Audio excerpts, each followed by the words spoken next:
இன்னைக்கு நான் ஒரு புது வீடு வாங்கி ஆகணும். வேலை விட்டு காமிடா. அதுக்கு தானே வந்திருக்கோம். புது வீடுண்ணே, சூப்பர் வீடுண்ணே, வந்து பாருங்க.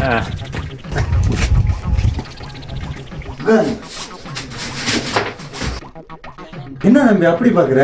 நான் தான் புரோக்கரு. அது உன் முகரையே பார்த்தாலே தெரியுது. அவன் யாரு? தம்பி என்ன தம்பி இப்படி பேசிட்டீங்க? அவரு தான் பார்ட்டி இந்த வீடை வாங்க வந்திருக்காரு. வீடெல்லாம் இப்போ பார்க்க முடியாது, கிளம்புங்க. எனக்கு டைம்ல நான் ஊருக்கு போகணும்.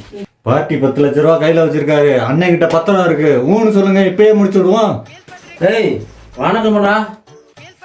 வீடு நல்லா இருக்குடா. இன்னைக்கு முடுறாடே. இந்தாடா இன்னைக்கு முடிச்சுடுவோம்டா வீடை. தம்பி மாலு சொல்லுப்பா. கிழக்கு மாலு, கிருஷ்ணமூர்த்தி. வடக்கு மாலு, குருமூர்த்தி. மேற்கு மாலு, புண்ணியமூர்த்தி.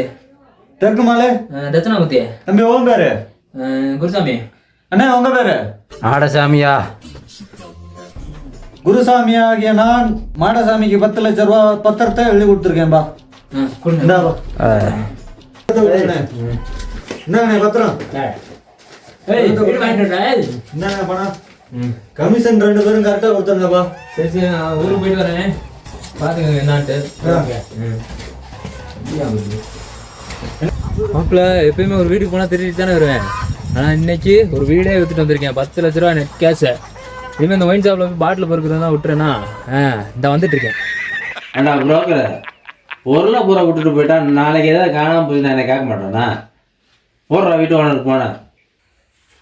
அவன் ஒரு வீட்டை வைக்கிறதுக்குள்ள நம்மள பாடையில ஏத்திடுவாங்க போல. ஏய் எனக்கு ஏன்டா போன போடுற? ஹவுஸ் ஓனருக்கு போன போடுறா. அங்க பாடுறா, உன் வீட்டை உனக்கே வித்துட்டு போயிட்டான்டா. சாம்பார் ஆப்பு எனக்கு. இந்த வீட்டை வித்து தாண்டா வேற வீடு வாங்கலான் இருந்தேன். என் வீட்டை எனக்கே வித்துட்டீங்களடா. 10 லட்ச ரூபா போச்சேடா. குத்தம்மா ஏன் குத்தம்மா, யார நானும் குத்தம் சொல்ல.